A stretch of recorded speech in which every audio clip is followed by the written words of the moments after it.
What I'd like to do today is share some thoughts that I believe might be helpful to you. Some of the things that God has shown me or taught me over the last few years in my journey, in the hopes that for you guys it will be beneficial to you in your journeys as well. Is that okay? Okay, so the first thing that I want you to do before I tell you what I came to tell you is I want you to take a moment and give yourself a resounding round of applause. No, I said resounding, like resounding. Okay. Good. Now, tell yourself congratulations. No, I mean say it with your chest, like congrats to me. Okay. Now, the other thing I want you to do is give yourself a hug. Yeah, say aww. Say hey yeah. Say condolences. Okay. I know some people are like, I reject it. No condolences in Jesus' name. Okay. There's a reason I told you to do those two things. And a lot of times when I'm speaking to young people, I start out that way. The reason is this.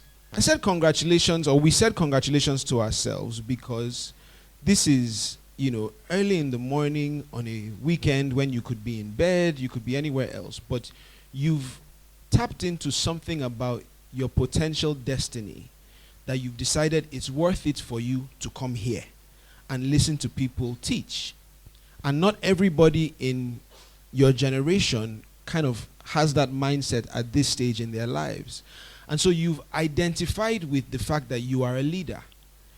Whether it's in your home, in your work, in your school, amongst your circle of friends, whether you haven't even really fully come into leadership yet, but you know that somewhere along the way, whether it's in business, a company, a career, you know that you are going somewhere, right? So the congratulations is something that we say to somebody who's achieved something, somebody who's done well, somebody who something great has happened to. Maybe somebody just got married or launched a business. We say we just had a baby. By the way, I have the most beautiful baby in Nigeria. But we say congratulations for somebody that something pleasant has happened to. Now, condolences is a term of sympathy. It's for somebody who has gone through something. You've gone through something difficult. Maybe the person has suffered loss or, you've just encountered a tough time. And the truth of the matter is, in life, in leadership, you will experience both. Congratulations and condolences. It's not a curse. For those of you who are like, I reject it in Jesus' name, I'm also a child of God. Okay? But the truth is, the reality is, in the journey that you are going on in your life, you will experience highs and lows. You will experience mountaintops and valleys. You will experience congratulations and condolences. And what I want to do today is highlight some of the things that God has taught me while navigating through these highs and lows. Some of the things that have been helpful to me. Some of these things I'm still learning. Okay, because you never stop learning. It's a continuous process. Some tests that life will throw at you, you keep taking again and again. So even when I'm teaching you, I'm reminding myself about some of these things. So are we ready? Can we get started? Okay. I want to encourage you to take some notes. I don't know if is this being filmed, recorded? Okay, good. So even if you are not taking notes, they'll be able to watch the tape later. But yeah, so let's get into it. All right. So what I'm going to do today is teach you as quickly as possible. They only gave me about 3 hours, so small play. Calm down. But what I'm going to do is I'm going to try. They said we have about an hour, and I also want to do some Q&A. So I'm going to try to teach you about 5 lessons in leadership, or the blueprint. Let's call it the blueprint. Okay, and in the blueprint that I'm going to give you, there are 5 main points. Each point has a bit of an explanation, and maybe, if I can, a real-life example that highlights a bit of the principle that I'm teaching you about. Are we together? Yes. Am I boring you already? No. Okay, all right, so let's go. So, the good news is, every one of these points starts with the same letter. Maybe it's the songwriter in me who has been on Boomplay for many years. everything is going to start with the same letter. So it should be easy for you to remember it regardless, okay? But if you are the kind of person that takes notes, I want to encourage you to do that. I learn by writing, so I'm always writing notes, okay? All right, so the first point is calling. Everybody say calling. And what I mean by calling is the fact that I believe that every single person is called to do something or some things that are specific. You know, this world has almost 8 billion people, but nobody has your fingerprint and your DNA. And that means that there's something that you are created to do that nobody else on earth will be able to do. But there's something that you are created to do.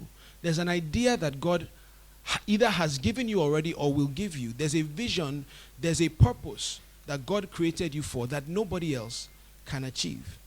A great man called Miles Monroe said something that always stuck with me. He said, the graveyard is the richest place on earth because there are so many people who die with the dreams that God gave them inside of them. Ideas that could have changed the world or changed their community or changed their society. And they carry those things to the grave. And that's why the graveyard, because there are ideas there. There are visions there. There are dreams there. There are projects there. There were companies. There were initiatives. There were all kinds of things that you are created to do. Okay? And one of the challenges in life is, do you just go through life or do you find the reason that you were given life in the first place? The presence is a present. The fact that you are alive and there's breath in your lungs. And I have good news for you. You may feel like, oh, you know, some time has passed or I've made some mistakes. You are not that powerful to mess up what God has destined for you. As long as you are alive, He still has a plan for you. And it can still happen. It doesn't matter. And the good news is everybody here, for the most part, looks younger than me. So you have plenty time. Okay? So I want to encourage you. And it's not, you know, the mistake that we make sometimes is that we think that we are looking for money. We're not looking for money. We're looking for meaning. We're not looking for pay or for profit. We're looking for purpose. Yes, the money will come when you find the meaning. The pay will come when you find the purpose. But chase purpose first. Chase meaning first. You know, if money was the key to happiness, then we would never see a billionaire that commits suicide. But you see it every year. People who seem like they have the world at their feet. People who seem like they have all the money in the bank and they are struggling with the meaning of life. And so in your journey, find meaning, find purpose, find what it is that God has instilled in you from the get-go, and that's what you should chase after. I'll tell you a story. There was a 12-year-old boy. It was his first day of secondary school. And he comes to class, and the teacher gives them a writing assignment. The English teacher, first day of secondary school. You finish primary school, you enter secondary school, JS1. And the teacher gives them a creative writing assignment. And he says, I'll give you like a theme or a title, and you have to write a creative story that exemplifies this theme that I've given you. So the boy goes home, and he sits on his dining table after eating, and he works on this homework assignment that the teacher gave him. And he comes back the next day, he hands it in, and then the teacher collects all the homework, and he goes, and then after lunch the teacher comes back and he hands out everybody's paper, and then he calls the boy to the side and he says, today is your first day of secondary school. Don't start it on a negative note. I know you didn't do this homework. Tell me who did it for you. And the boy is like, no, I did the homework myself. The teacher is like, no, you're just starting secondary school. I know you are eager to impress. You understand? But honesty is very important. You must have a sibling or a parent or an uncle. Somebody did it for you. Just confess and let's start off on the right note. Don't worry, I won't punish you. And the boy is adamant that, what's this man saying? Like, what kind of wahala is this? I did this thing myself. So the teacher says, you know what, I'll give you some time. Think about it. We'll talk about it tomorrow when you come back. I don't want to punish you, but if you don't tell the truth, then I'm going to have to. So the boy goes home and he's really upset. He's 11, 12 years old, just starting secondary school. The teacher does not believe that he did his homework. So his mom sees him and she's like, what's the matter? And he's pretty much almost in tears. So the next day, the mom drops him off at school, and then she goes to the teacher's lounge. And she says, "Oh, where is Mr. Oke?" And they say, "Oh, so they introduce him to her." She says, "Oh, I heard that you don't believe that my son did his homework. Actually, he did, and he's very creative. He writes, he sings, he dances, he acts. He's always doing one creative thing or another. That even as a mom, I don't even know how to harness this creative. I don't even know what I'm supposed to be doing to encourage him, but I know that he has all of these things in him. That in fact, if you don't believe, call him to come back to your office during his lunch break and give him another writing assignment. Let him do it in your presence." So the teacher says, "Okay, ma, thank you, no problem." So he calls the boy. The boy didn't know any of this happened. So the teacher calls the boy during lunch, and she says, "Okay, forget about yesterday's assignment. Here's another title. Just sit here in the teacher's lounge and write something." And he said that what the boy wrote in 30, 40 minutes was better than the one that he didn't believe he wrote overnight. So the teacher immediately understood what the mom was saying, is that even at this young age, there's something about this kid that you understand that needs to be harnessed, that needs to be given a chance to be expressed. So from that point on, if it's to write the school play, they will give it to the boy to write. If it's to direct or to act or to sing or to perform, anytime there was any kind of activity, he will call the boy and say, "Okay, what are you doing now? Are you going to perform? Are you going to sing?" And all through secondary school, so the boy was the person doing all the music performances. He was one of the heads of the debate team. He was everything, acting, singing. That 12-year-old boy is me.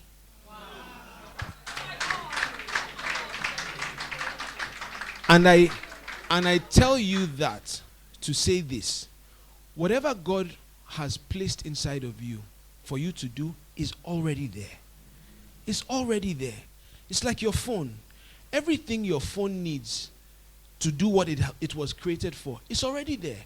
Yeah, you may need to download some apps. You may need to upgrade. You may need to upgrade your boom play every now and then, or but it's all already there. You just have to find it and build it. Everything that I'm doing today, from music to film to public speaking to leadership to business ideas, I can trace back to my teenage years. And it's very important at this stage of your life that you understand that no matter where you are in your journey, you may not yet be doing what you feel like you are meant to be doing. You may not yet be winning awards or successful in business. But the seeds for it are already inside of you. They've already been planted. It's just a matter of finding it and working on it and taking steps.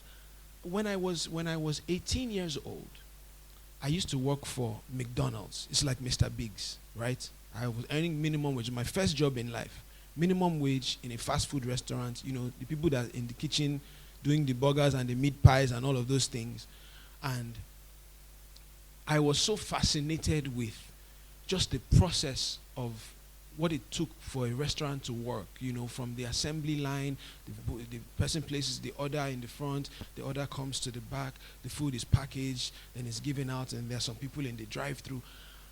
At the same time, it was one of the most difficult jobs that I had ever had, because you're on your feet from morning till evening. You come home, you're smelling like oil, you're smelling like grease. And I remember at that time, I told God that, one day I must own my own restaurant. Ladies and gentlemen, today I co-own Suya Bistro. 20 years later. What am I saying? At 18, when I'm sweating and, I don't understand that God is putting me through training for where he will eventually take me. But this time that you are in, wherever you are in your journey, there are seeds that God is trying to plant that you have to recognize and you have to gain. Okay? So, this is another thing I want to tell you. Remember, we started by saying we are unique. Nobody has your fingerprint. Nobody has your DNA. Don't fit in when you are born to stand out. See, we struggle with this, especially at a young age, when you don't really know who you are. You're trying to find yourself. There's the temptation to kind of just go with the crowd and just fall in line because you don't want to be the awkward person or the person who is not, among the cool gang. But you are born to stand out.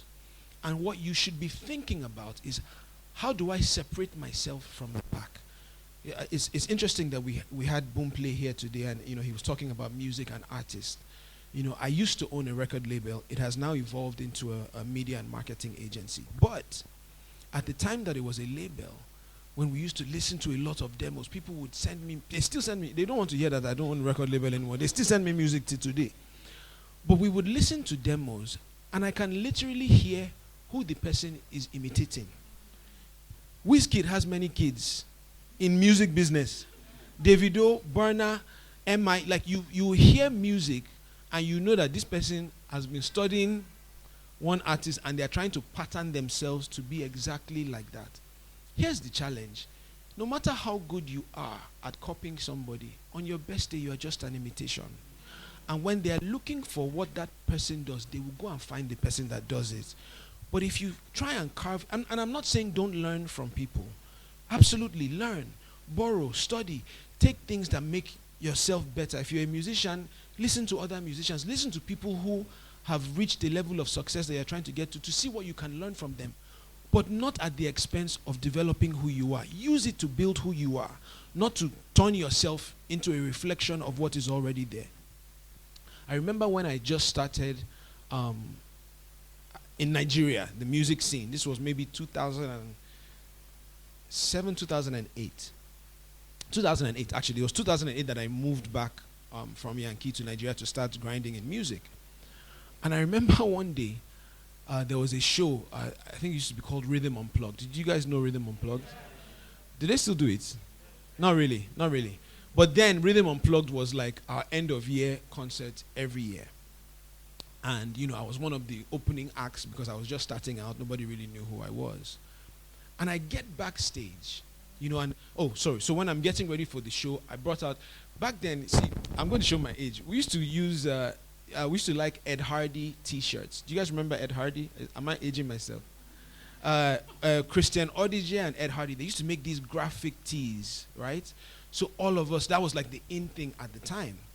So I had my Ed Hardy t-shirt, I had my jeans, and I had my sneakers or Timbs or whatever we were wearing at the time.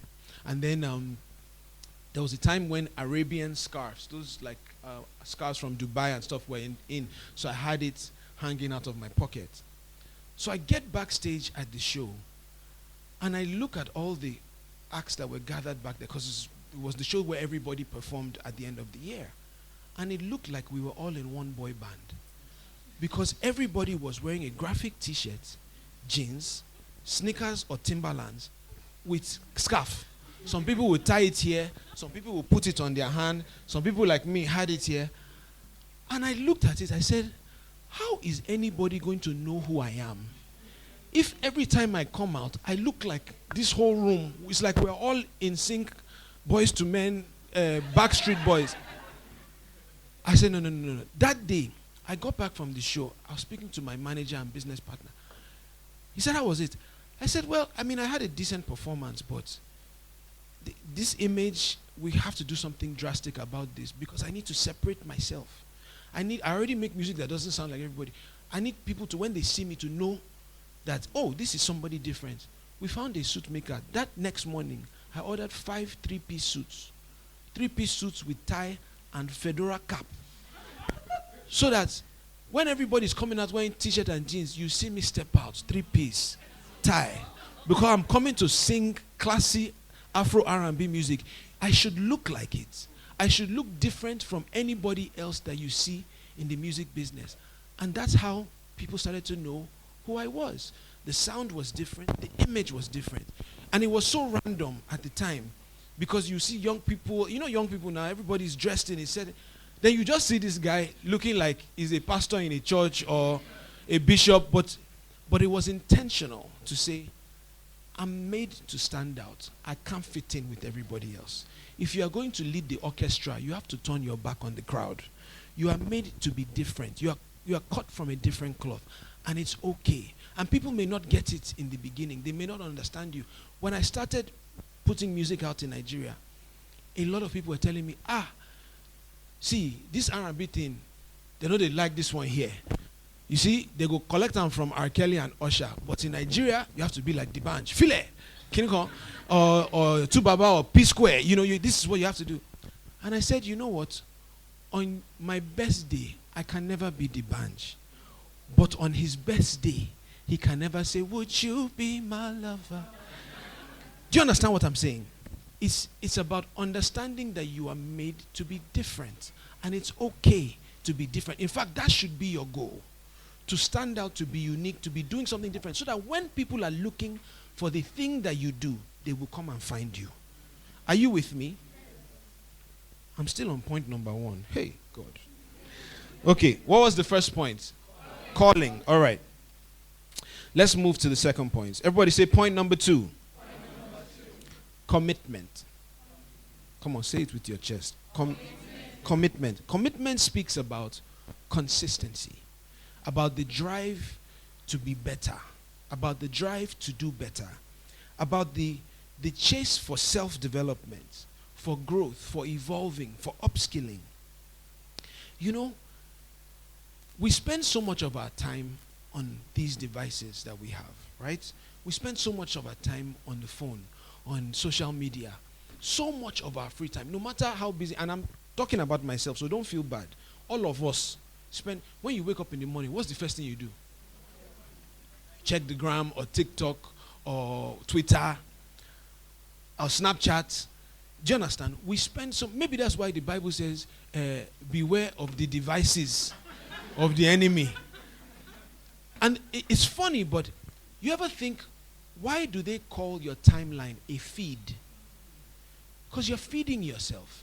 You're feeding yourself on the highlights of other people's stories. You're feeding yourself on filtered pictures. You're feeding yourself on what the acceptable image of beauty is, or what success should be, or what it looks like. We're in this age where we're constantly feeding and feeding and feeding. And you wonder why anxiety is at an all-time high, and why depression is at an all-time high, and why suicide is at an all-time high. Because we're feeding ourselves on things. And you're literally feeding your soul. So if we're going to spend so much time on our devices anyway, how about we use it to upskill ourselves? How about we use it to feed our souls on things that will strengthen us, on things that will make us better, on things that will make us wiser or smarter or more accomplished?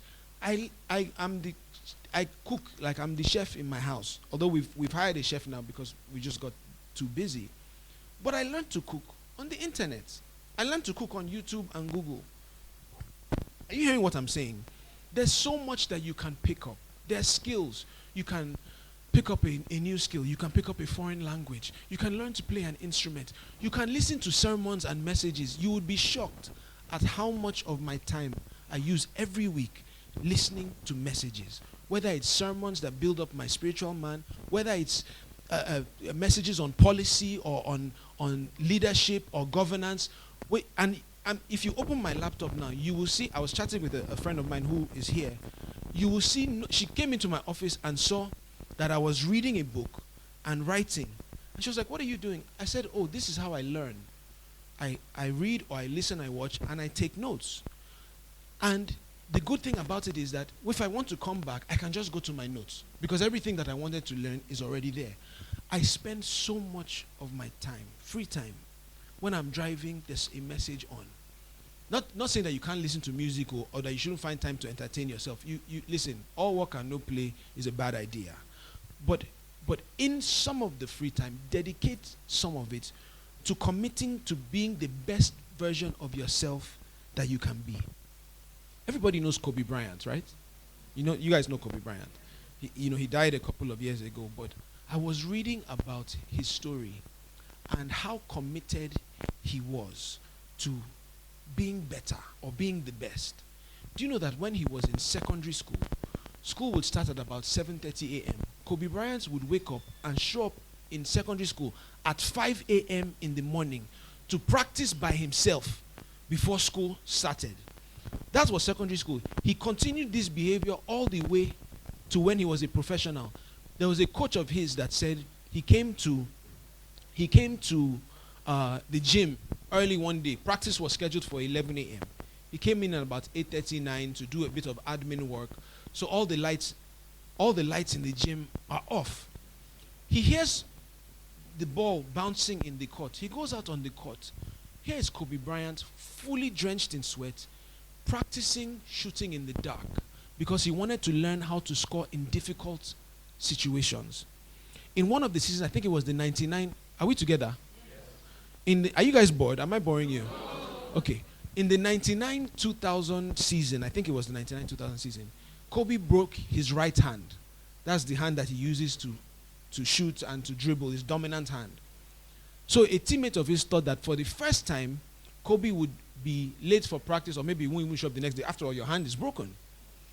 He shows up the next day. Kobe is there, fully drenched in a cast on his right hand, bouncing and practicing to shoot with the left, so that he can surprise his opponents to know you don't know which hand I'm going to use.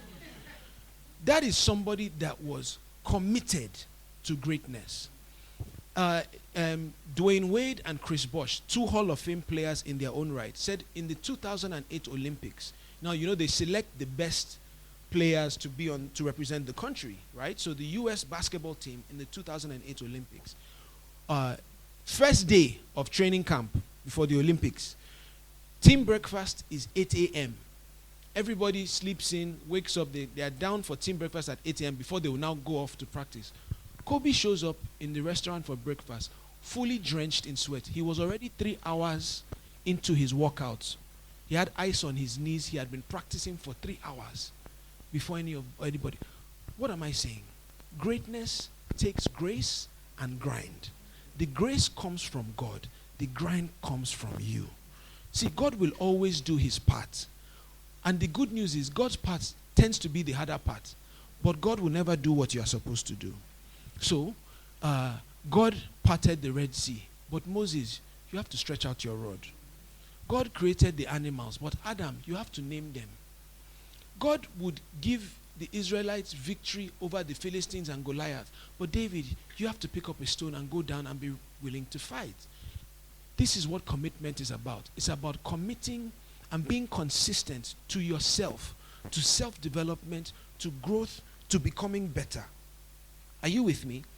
When I started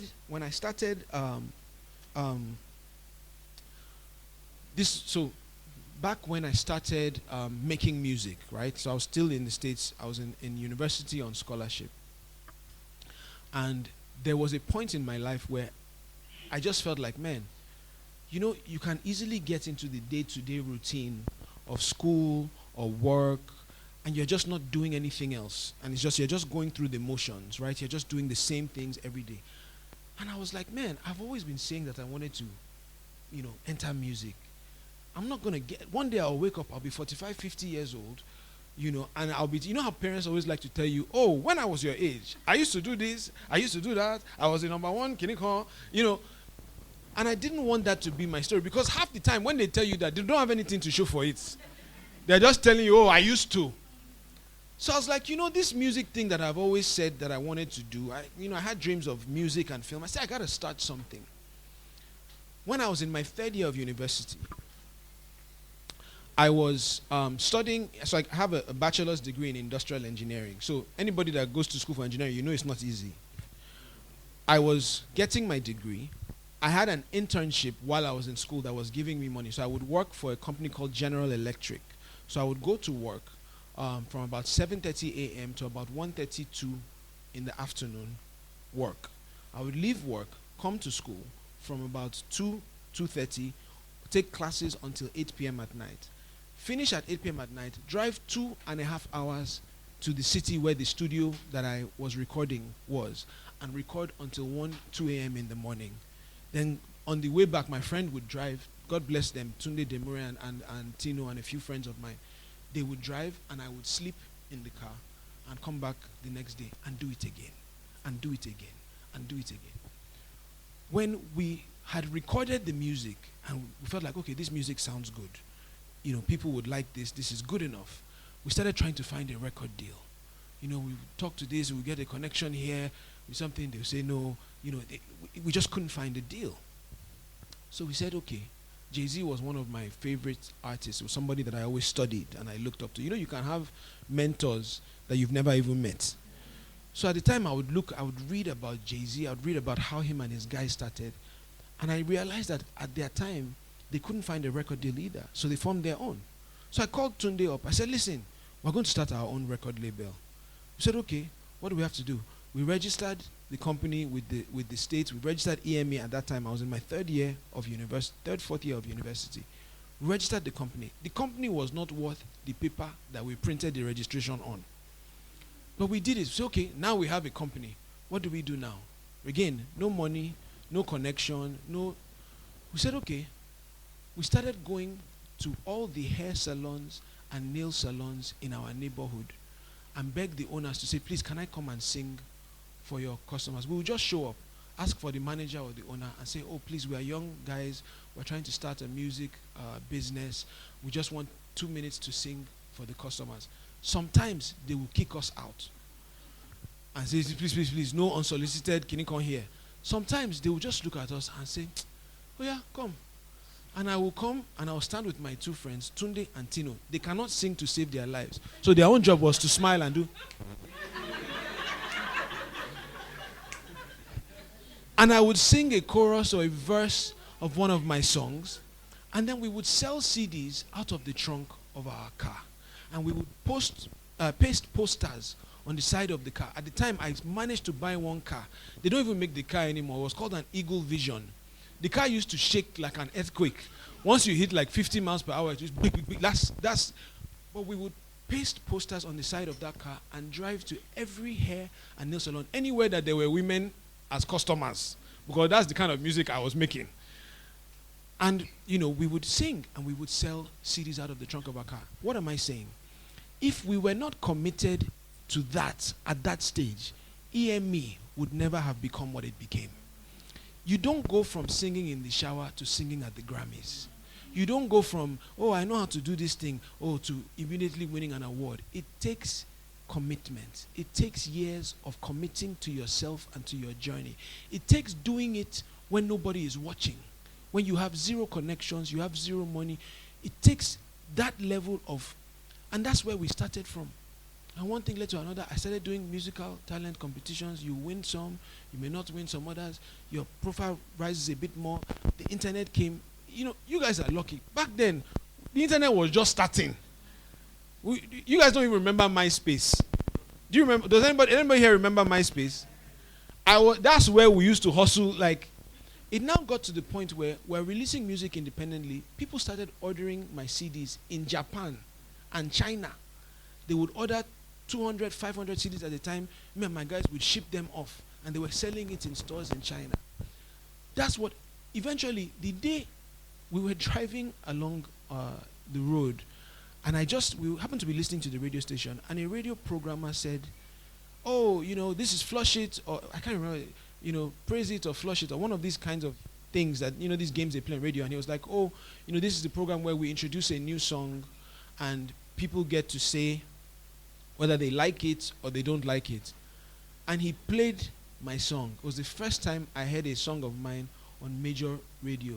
We pulled over in the car and just sat there and listened to it.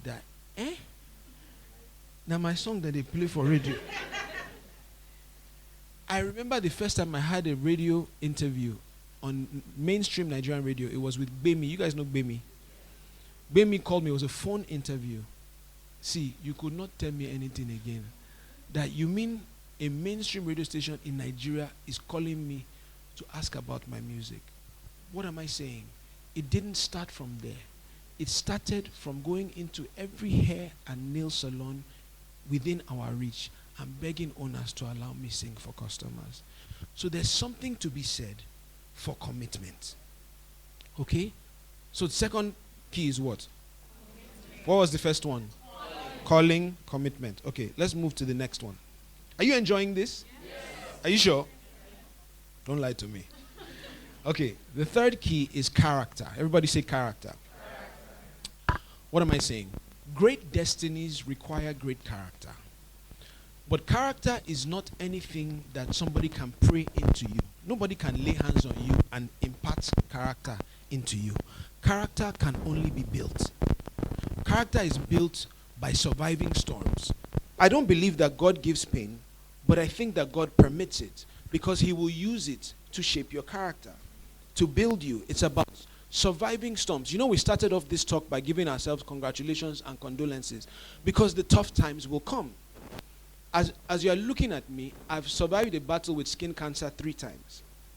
I still have if I remove my shirt now, you will see a scar that runs from here all the way down to the middle of my back. Until today, I still feel it. It never quite feels the same. But that experience taught me to not take life for granted. That experience taught me to treasure every day that you are awake and you are alive and you are healthy and you can go and hustle for your dreams. Okay? I'm committed to my journey. I'm committed to building. I'm committed to evolving. I'm committed to building my character. Are you hearing me? You know, sometimes we say things like, oh, that's just who I am. You guys know what I'm talking about? Maybe you're in an argument with somebody. I don't know. If you're in a relationship, just let me see your hand.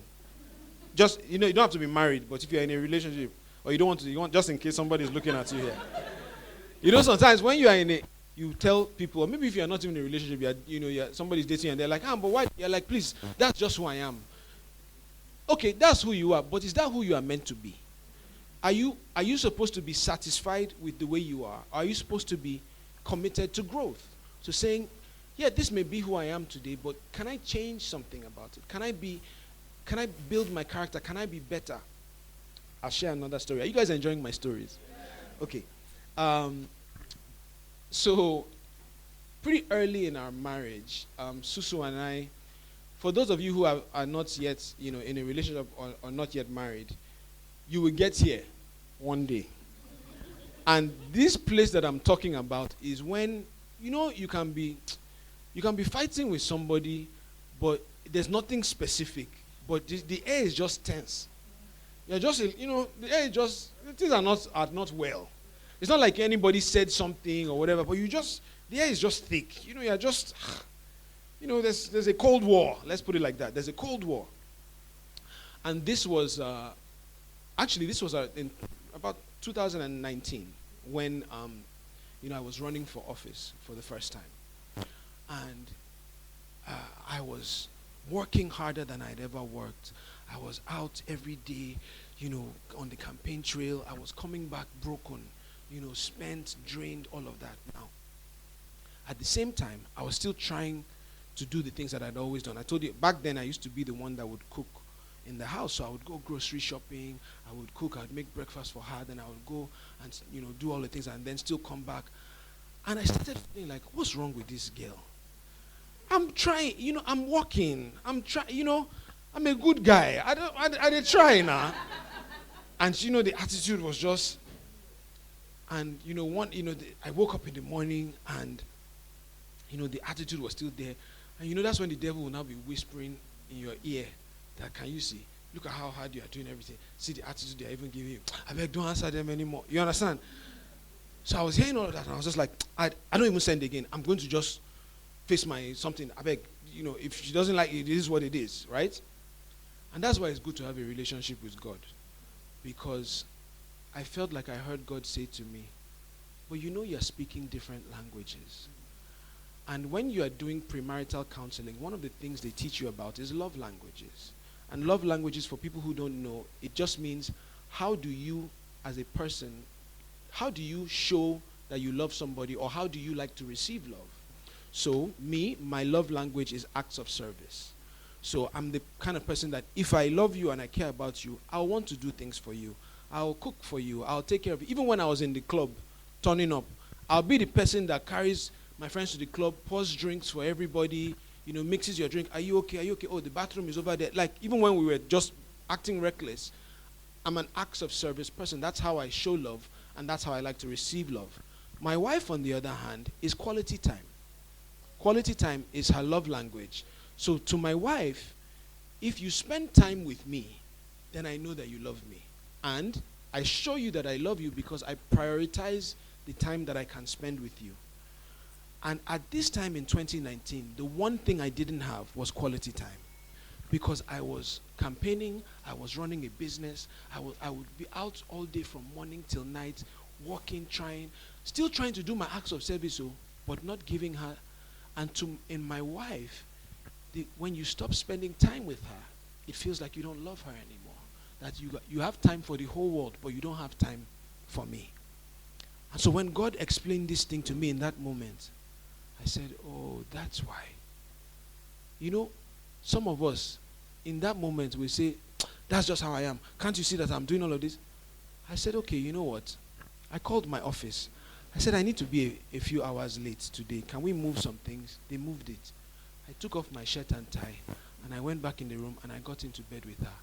And she looked at me, and she just held me and started crying. Because it was like, that's all she wanted. Just to see that this relationship is still priority to you. This is what we mean about committing to building your character, committing to self-development. Are you with me? Let me say two more quick things about character. There are many scriptures, and this is not a church service, but I'm a spiritual guy. There are many scriptures that say essentially the same thing. God opposes the proud, and he gives grace to the humble. It also says, whoever exalts himself will be humbled. Whoever humbles himself will be exalted. What am I saying? Humility is a spiritual principle. It's not something for Christians or Muslims alone. It is a spiritual principle that God honors humility. Let me tell you another story. Story time. There was back when Nigerian music was still not, we didn't have them boom play on the scene, boom play, spinlet, all these people, they didn't really know us then. Way before, artists would be selling out the O2 and Madison Square Garden, way before any of that. There was a time they were going to do the very first major arena show or major venue show in the US for Nigerian music. And there was a headliner who, had been, it was kind of like at the top of his career. He was the one with all the hit songs. He was the one that was just at the top of the game. Okay, just put it like that. This is many, many years ago.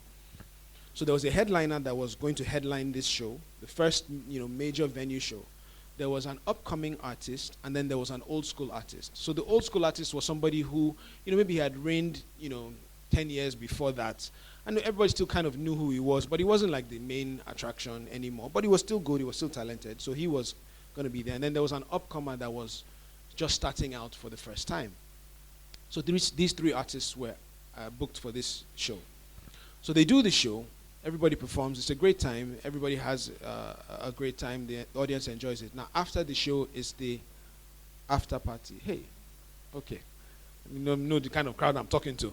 So at the after party, the after party venue, the organizers, rightfully so, had set up a VIP section for the headline artist.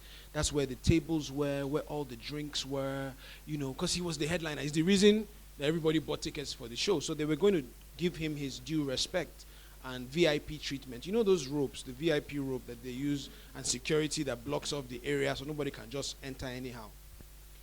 And then they now had, like a chair, 2 chairs and 2 stools somewhere in the corner somewhere for the upcoming artist and for the old school artist. And the headliner arrives the venue and is entering the VIP section, and then he looks up and realizes that the people who had opened the show for him were, kind of just pushed off to the side somewhere, and all of this was for him. And he immediately said, no, please. Oh, we can't do it like this, that we're all artists, we should all be here together, we're all, talents, everybody should be treated the same way, so please remove this. He goes and he calls the upcoming artist and the old school artist to come and join him in the VIP section. And, so they join him and then they have a great time. Now, the old school artist was Majek Fashek. The upcoming artist was me. The headline artist was Two-Face Idibia, Tubaba. What am I saying? Tubaba has issues like we all do, right? Nobody is perfect. Let's first establish that. All of us have different kind of issues that we are battling. But do you ever stop and think, why does this man have a career that's almost 3 decades long in a business that people usually survive 2-3 years max? And he's here 20 years into it, and he's still relevant, and he's still successful, and he's still making money. And sometimes When somebody else is hot, he's hot. Sometimes he may, but he's always in the conversation. Why? Anybody that has met him will tell you that he's a humble man. You meet him, you feel like you've known him. He will treat you like you have known him all of your life. He's a humble man. He carries humility. And so despite everything else that may or may not be happening, I believe that that's one of the reasons why God honors him till today. Because God honors humility. And let me explain something. Humility and insecurity, they're not the same thing. Humility is not thinking less of yourself. It's thinking of yourself less. I'll say it again. Humility is not thinking less of yourself. It's just thinking of yourself less. So whenever you remember this story, and I like to tell stories because I think it helps people remember the point. So remember this. This is something else I want to say. Meekness is not weakness. What do I mean? In today's day and time, the temptation is there when people come for you to immediately come for them. When people say things about you, to immediately retort, to immediately revenge or respond and to get into a fight. I'll tell you something funny. Back in the earlier days of Twitter, you can't come for me. They used to know me for this. If you say anything about me, I'm firing you back immediately. There was a girl one time that said, I don't like Banky W because he has a head like FIFA World Cup. I did not take 2 seconds. I said, I don't like you because you have a face like Shrek. And on Twitter, the minute is savage headquarters. That's all people are doing. Till today, that's what people are doing. But God had to teach me over time that for where he's trying to take you to, you have to learn to hold your tongue. It's not every battle that you fight. It's not every time that you engage. It's not every time that you try and defend your reputation. And it sucks. It's painful because sometimes people will come for you. They will say things. They will throw stones. But you have to learn to hold your tongue. Meekness is not weakness. It is strength. It takes strength, more strength sometimes, to keep quiet than it does to engage. What am I saying? And again, I do want to acknowledge that and I'm speaking from experience here, right? Because they have come for me. You people know that they have come for me. I've trended. In fact, the T in PTSD is now Twitter for me. It's post-Twitter stress disorder, PTSD. Because before, back in the day, when you're trending on Twitter, it's a good thing. Maybe your song is hot, or they like the film that you did. The day I said I wanted to enter politics, it redefined what trending on Twitter was. When I'm trending on Twitter now, I'll tell you a true story. My wife will confirm this. When I'm trending on Twitter, I shut down the app, and I don't go back until it's over. Because you will find it's just where people go to drag.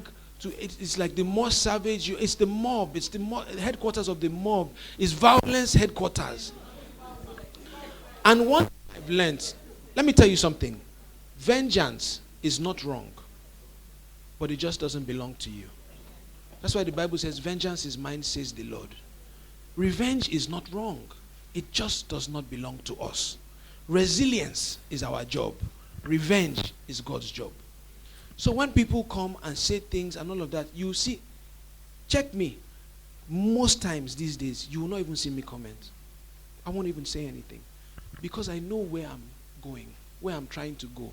And I can't, what they say when you're running a race, you can't, if you stop to engage every dog that barks or everybody that throws stones, you are only delaying yourself from the destination God is trying to take you to. So like Jesus Christ, on his way to the cross, when he was being brought before Pilate, and they said, are you the Son of God? Are you the Messiah? He said, yes, I am. From that point until the time he hung on the cross, read your Bible, he didn't say anything else. People were saying, physician, heal yourself, call angels down, call fire, spitting on him, beating him, insulting him. He didn't say them because he knew where he was going and what that represented. If you know where you're going, don't engage with everybody. There are times that you may have to, and you pick and choose, and God will give you the wisdom to know when to battle. But in those moments, you are battling, but you are still building. And 9 times out of 10, focus on building. Build your character, focus on your race, focus on where you're going. Okay? There's a quote that I really like by Plato. He says, the punishment for not getting involved in politics is that you will end up being ruled by your inferiors. And that was one of the things that inspired me to get into politics. But what Plato didn't say is that the punishment for getting involved in politics is that they will drag you like a generator. So I leave that one. That's wisdom for you. I'll come back to that actually. Let me make so what are the three that we've said thus far? Number one? Number two? Number three? Okay. The next one is compassion. Everybody say compassion. You know, the challenge with Nigeria is that it makes us almost become government unto ourselves. Because it's hard in Nigeria. No matter what level you are at, it's hard. It's hard to build a business. It's hard to build a career. It's hard to survive. You know, if it's not the law today that doesn't favor your business or your company, is the bad road, is the no light, is the no water, is LASMA, is police, is armed robbers, is terrorism, is just traffic, flood. The problems are plenty, and because the terrain is difficult, it forces us to think about ourselves. It forces us to say, how do I sort myself or my family or my immediate people that are connected to me out and just ignore everything else? Here's the thing. If we ignore society, the problems in society, number one, invariably, eventually, it will come back and hurt you. Number two, part of understanding this journey towards greatness is understanding that God blesses us to be blessings to other people. God has positioned you to be the answer to someone's prayer and the solution to someone's problem. And the challenge that you will find is in your own journey to success, stopping to look around and say, oh, who can I help?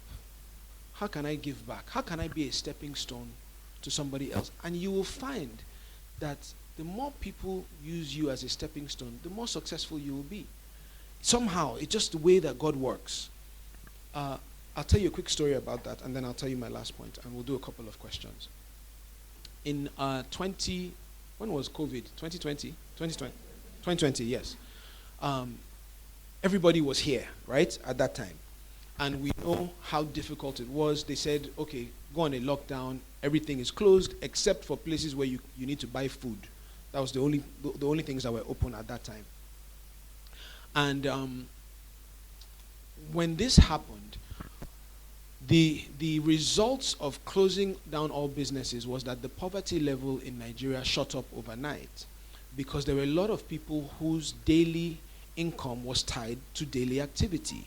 People who would maybe in the transportation business, taxi drivers, market women, people who worked in hospitality in hotels and restaurants, because a lot of businesses, immediately they shut down. They realized they couldn't keep up with the monthly payments of salary. So they told everybody, hey, some people still kept paying. Some people moved down to 50% salary or 75%. Some people said, listen, when business opens back up, we'll call you, but for now, shut it down. And so what ended up happening in society is that a lot of people were broke overnight. A lot of people were struggling on how to eat overnight. And I was, I'm in the Residents Association in my estate. And I started seeing messages, security reports. Oh, there were a lot of, area boys or Kinikon lined up on the streets. A woman, they broke her glass when she went to the supermarket last night. This security situation happened, that happened. Oh, guys, please be careful. When you are going out, only go to the store at this time or this time. Don't go too late in the evening. The streets are not safe. They are dangerous. And a light bulb went off in my head, because I was like, when there's this level of need and problem in society, the solution is not to run and hide. The solution is to say, how do I become part of the solution? How do we help? Because nobody can do everything. Governments can't do everything. So there's a girl in the back. Her name is Taiwo Titoju. Taiwo, can you wave? Wave for them so they see you. So I called Taiwo up one day and I said, Taiwo, let's start a food bank. Let's start something. We call it Lekki Food Bank. We found 3 other friends. We formed Lekki Food Bank. We started calling all the friends and families that we knew. We formed a WhatsApp group. And everybody, listen, we're going to start distributing food for people that can't afford it. And very quickly, a lot of people were like, oh, this is a great idea. Here, I'll send some money, or I'll send this, or I'll send that. And we got volunteers, we got it together. So all through the lockdown, every day, we were out distributing food. Till today, Lekki Bank has fed over 100,000, Lekki Food Bank has fed over 100,000 people. Now, thank you, God bless you. Now, what I now found is, months later down the line, after businesses had opened back up, I was on Twitter, Violence Headquarters one day, and I saw a tweet from somebody who said, oh, he was just in the mall, and he was overhearing a cleaner in the mall speak to his friends or colleagues, and he heard the guy say, if not for Banky W and those Lekki Food Bank people, he doesn't know how his family would have survived the lockdown. What am I saying? Compassion is part of your job requirements. It's part of your job description. It's about saying, who can I help? How can I be a light in darkness? We know that it's dark. We know that it's difficult. We know that there's problems and need and lack and just problem after problem. But more of us need to be part of the group that is trying to provide solutions than the people that just point out that things are going wrong. Okay? My team knows me. If you come to me with an issue or a problem or something has happened, you also have to come to me with a suggestion of a solution, because every problem is an opportunity. It's an opportunity to do good or to solve a problem. Every problem is an opportunity. Okay? So compassion. So let's recap. We've done 4. 1, 2, 3, 4. Okay. Last one, and then I will stop. And I'm going to try and make this very quick. The last one is courage. Everybody say courage. Okay. Courage is the willingness to push forward even in the face of uncertainty. It's the willingness to say, I don't know for sure where this journey is going to lead to, but I'm going to take the first step. That's what courage is. That's what faith is. The willingness to start going even when you don't know where the road will end. And in this journey that you are on, you will require courage.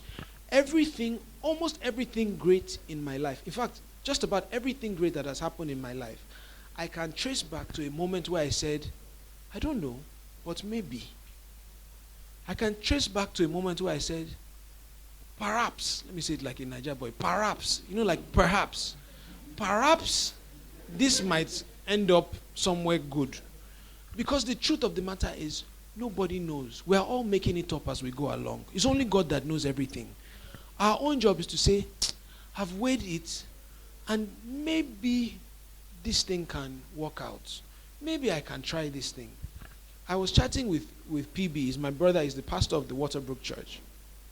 And I remember the day that he called me, and he was saying, because he had been through some things on the relationship side of things. It wasn't really working out. And then a time later, he was thinking about asking Mercy out. And he was like, P-Max, what do you think about Mercy Chinwo? I said, she's a babe. He said, but how did you know that Adeswa, when you met her, was the one that you should ask out?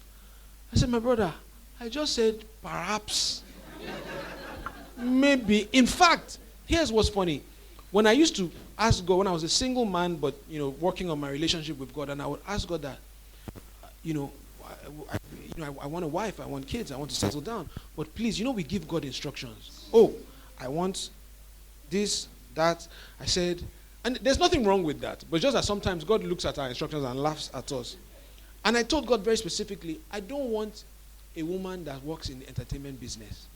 I said, I'm already in entertainment. I know how crazy it is. I know how just turbulent being in the entertainment business can be, how unstable it can be. Today is good, tomorrow is not. Today your song is hot, tomorrow is, I said, I want somebody that she works in oil and gas, or aviation, or banking, or telecom. Just somebody, you go to work at 8, you come back at 5. And this is, you have your 2 weeks of leave. I just wanted, because that's what I thought I needed. Here's the funny thing. Adeswa, when she was praying for a husband, told God that she doesn't want a musician, she doesn't want a pastor, she doesn't want a politician. Ladies and gentlemen, look at me. But what am I saying? The fact that we were able to get together, you can trace back to the moment where I said, I don't know, but perhaps, at least, let's see. And she too had to be in the moment where she was like, I know I didn't want a pastor, a politician, or a musician. At the time, I was only a musician. But perhaps. So I want to encourage you to embrace perhaps. Embrace it. There is a miracle in maybe. There's a possibility in perhaps. Your destiny might just be waiting on the other side of saying, perhaps this thing can pan out. People ask me, why are you running for office? Did God tell you, come down and shake thunder and say, my son, rise up and step into the political realm? And here's the thing. What I know is that it is not the will of God for our country to be where it is. I know that. What I know is that God has placed certain things inside of me. He's given me an education.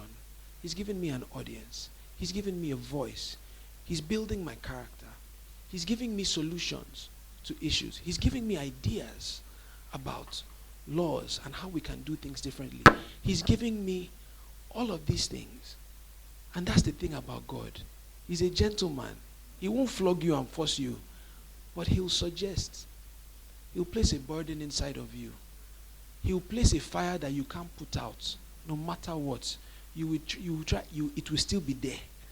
That you have to, this thing, it will just be there in your heart, in your soul. Until the day that, like David, everybody else doesn't want to do it. Let me carry my stone and go and face Goliath.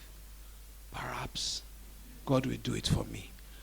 And that is how I got to this place where we're running for office in Etiosa. Thank you. Thank you. We're running to represent Etiosa. And we know that if given the opportunity, we know the impact that we will have.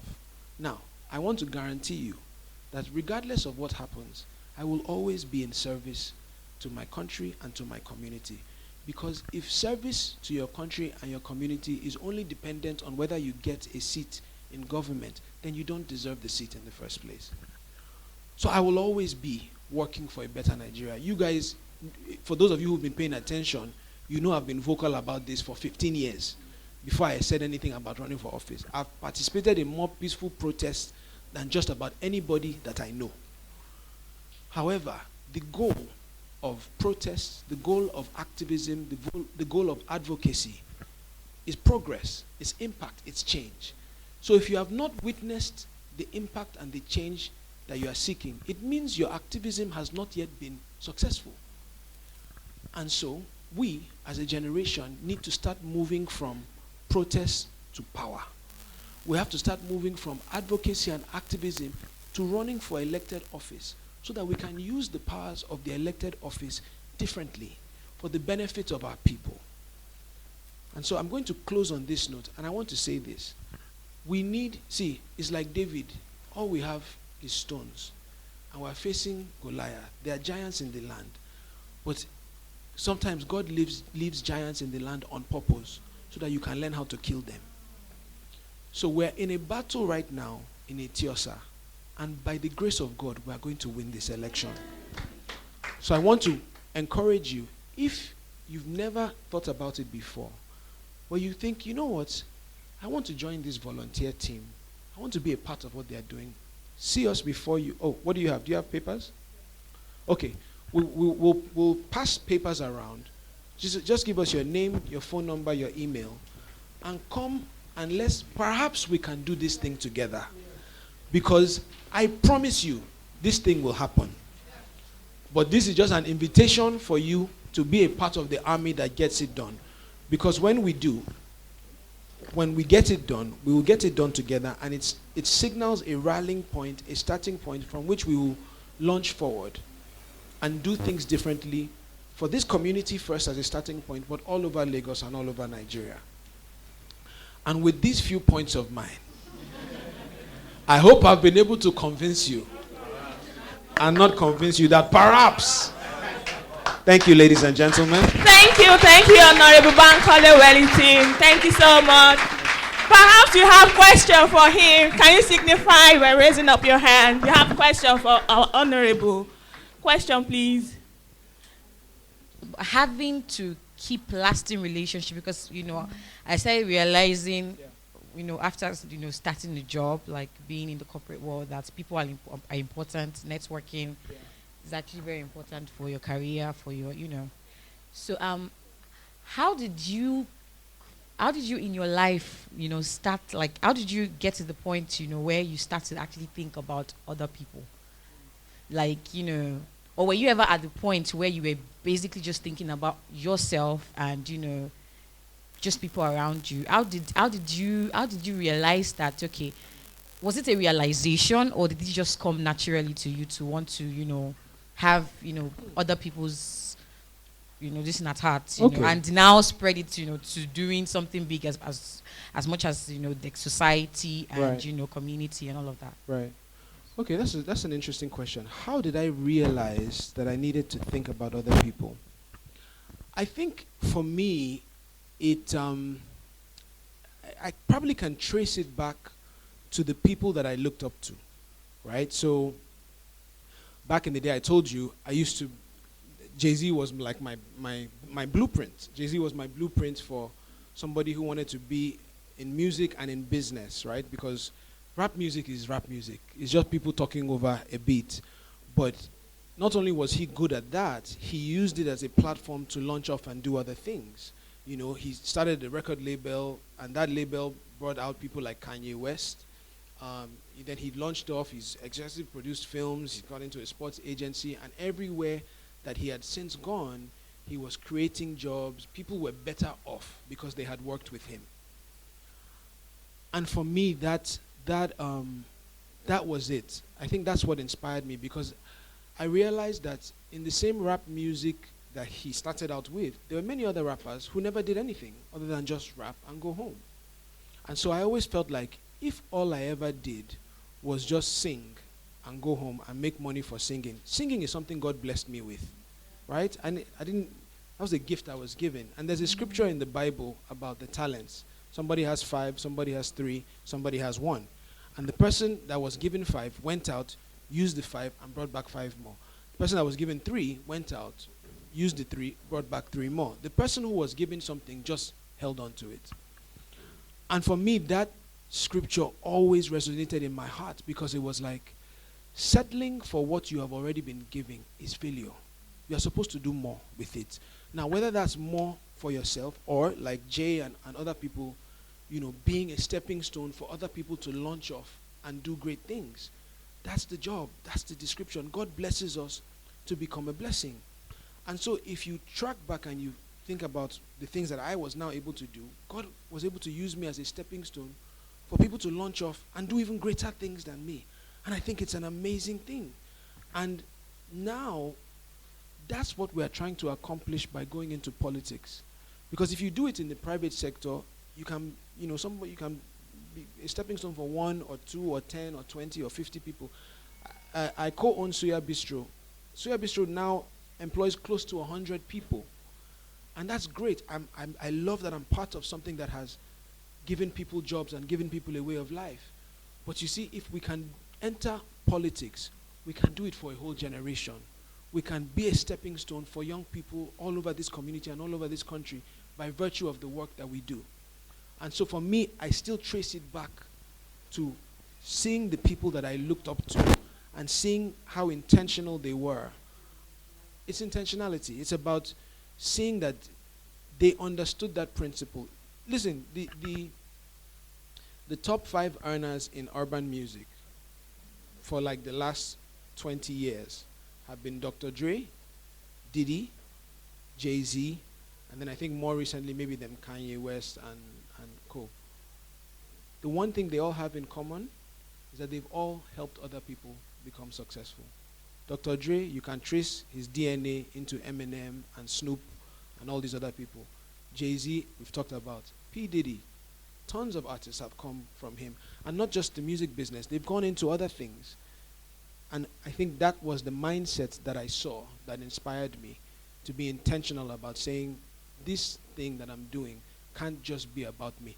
Even in politics, it can't just be about me entering the House of Reps. It has to be about saying, how do I build a bridge and open a door for more people to come into it and get into other positions? How do we implant more like minds into the system so that on the whole we're able to change the system? So that's the answer that I would give you. I saw a hand in the back. We'll take two we more have a questions. question here. Two more, because I have to run for another All right, function. thank you. Go ahead, sir. My name is Badmos Alawale. Mr. Banky, I would like to go political, or I would love to ask, how do you intend to battle the, should I call it, frustration of the powers that be in the political cycle? Because, let me break it down. We all know what happened in the case of your opponent, Obanikoro, how he lost the primary, and then the powers that be in the party had to hijack the ticket from the man who won. He cried out, he went on Twitter, he went everywhere and saying he's not going to back down, he's not going to back down. Some of us were like, okay, this is great. Let us see how he intends to fight this to the end. But at the end of the day, he still came out and said, leaders of the party, for the sake and this and that, he went out. And then we have someone like the vice president, who is eloquent, someone that we know has, you know, to some extent, what it takes to also lead this country right. But we saw how, despite the intelligence, his pastoral and everything, even his speech at the die minute of that primary of the party, we saw how, you know, at the end of the day, they still went ahead to, you know, give it to someone that we know what's, you know, the records are in the public of who he is and, you know, in terms of health, age, and whatsoever. How do you intend to fight this power? Because it seems to be powerful even more than people in the government. Okay, that is a fantastic question. Thank you. Sir. Let me address that. I like the examples that you chose because these are real life examples that everybody knows. And if you don't know, at least he has made us aware of those situations now. Let me tell you about my own example, right? My primaries, we won in a landslide. The result was 28-3. Everybody saw it, everybody celebrated. The next morning, I saw a certified result sheet that said I lost the primaries 24-3 or 24-5. See, my people, my mouth dropped to the floor. I said, what? As in, you don't understand what we went through. And the shock that we experienced when we saw this. And when that happened, you had two choices, right? You can accept it for what it is, or you can fight. And ladies and gentlemen, I'm nothing if not a fighter. Baba, we fought that thing.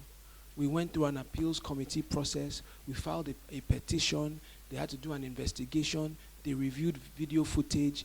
It was an intense, I was going back and forth from Lagos to Abuja, to Lagos to Abuja. And we fought that thing all the way to the end. They came back and said, oh, you know what?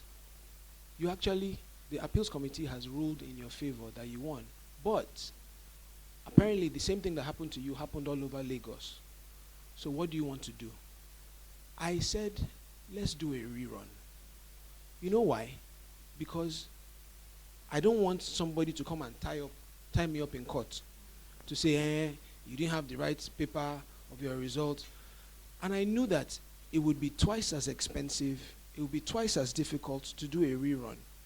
But I wanted to show that, first of all, I wanted to actually have it and have the right paper and everything so that nobody ties me up in court. And there are some people that they're in court till today from that same primary season. Some of them, they just got their answer a few days ago. Secondly, I said something at the beginning when I declared for office. I said we must engage with Nigeria where it is, not where we want it to be. This is where Nigeria is. Why is it like this? Because the good people have avoided it. Let's do a survey. If you're a card-carrying member of a political party, raise your hand. Okay, there may be, how many? 60, 70 people in this room? 3 people raise their hands. So, we will always be frustrated by the system, by the candidates that are produced in our political primaries until we play a part in the process that produces the candidates. There's a reason why so many good people die, their political ambitions die in the primaries, because everybody has sat out the process. And then we sit down and we say, hey, see, you see? So what I'm trying to do is show you that this thing is possible. We can get into this fight. We can win this fight. And when we win this fight, we will build from here. And we will fight in other places, and we will win there too. There are some really good people that I like that would have done fantastic if they got into power. But at the end of the day, delegates select so that citizens can elect. So until we start to play, until we get more, see, any system is only as good as the people that are participating in it. That's what a democracy is. You know, you can't go into any church or mosque and see 100% good people, or 100% people that agree. You can't do it in any church, in any mosque, in any company, in any school. You will always have a mix of opinions, of ambitions, of ideas. And the overwhelming thought in my mind is that we need more like minds to get into the system. We need more people to participate in our politics. We need more people to participate in governance and in the process. And until we start to be intentional, my sister said intentional, until we start to be intentional about that, we will always be seated here in this place of frustration. And if you cannot see it anywhere else, at least you can look at me as a testimony that it is possible. Everybody say it is possible. No, you said it like you didn't believe it. It is possible. No, say it with your full chest. It is possible. It is possible. We can do this thing. And we are going to do this thing now, and we are going to build from here. And you will see that over the next 2 to 3 election cycles, the landscape of mainstream politics in Lagos will change because of what God has started with us and what he will continue to build out from us by his grace. So my response to you, sir, is that we can either accept things the way they are, or we can fight. And I'm here to fight. And I fought it in the primaries and we won. And we will fight it in the general elections and we will win. Amen. And we will build from here. Amen. By God's grace. Amen. Yes, the last question. So again, I want to encourage everybody, please, we need more volunteers. Volunteers that are going to identify with what we are trying to do. Come and help us. On election day, nobody is working. Your company is closed. You cannot tell me that you are busy on election day. Abi, am I lying? Everybody has the day off on election day. So why not come be a part of something? That on election day, you help us observe what's happening at your polling unit, or we'll assign you a polling unit if you don't have one. Be part of the team. We'll train you. We'll feed you. We'll even put small money in your pocket so that you know that it's not a waste of your energy. But most importantly, we will rebuild and rescue this country starting in this community by God's grace. So please sign up before I leave. And with these few points of mine, perhaps, ladies and gentlemen, thank you so much. Have a great day. God bless you.